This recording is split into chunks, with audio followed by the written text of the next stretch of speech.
மேல் ஊதி இந்த இடத்துல ஊதுகிறார் காற்று. He blows the wind. அவர்கள் மேல் ஒரு காற்றை ஊதுகிறார். இந்த காலத்திலே ஒரு காற்று அவர்கள் மேல் ஊதப்படுகிறது. பரிசுத்த ஆவியை பெற்றுக்கொள்ளுங்க என்று சொல்லி ஒரு காற்றை ஊதி, இந்த காற்று என்பது இரண்டு தன்மைகளை அவர்களுக்குள்ளே கிரியை செய்கிறது என்பதுதான் இந்த வசனம் நமக்கு சொல்லுகிறது. ஒன்று, இந்த காற்று மன்னிப்பு என்றால் அது கூட்டி சேர்க்கிறது, மன்னியாது என்றால் சிதறடிக்கிறது. The wind that Christ blowed on them, அவர்கள் மேல் ஊதின அந்த காற்று, இந்த அப்போஸ்தலர்கள் மேல் ஊதின காற்று, இந்த புதிய பாட்டின் கிருபையின் ஊழியக்காரர்கள் மேல் ஊதின காற்று. எப்படிப்பட்ட காற்று?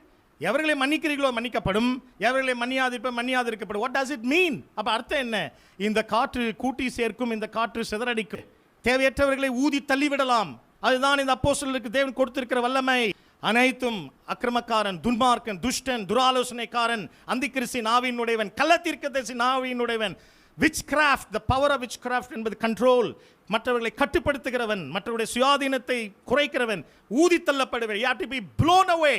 அதை தான் நாம் செய்திருக்கிறோம். அதுதான் அப்போஸ்தலர்கள் மேல் உள்ள அந்த காற்று. இருக்கிற காலமும் காற்றும் எல்லாவற்றையும் மாற்றும். காலமும் காற்றும் எல்லாவற்றையும் மாற்றும். அந்த காலம் என்பது என்ன? இது எந்த காலம்? இந்த காலத்தின் நீதிமான்களும் அவர்கள் மேல் உள்ள காற்றும் அனைவற்றையும் மாற்றும்.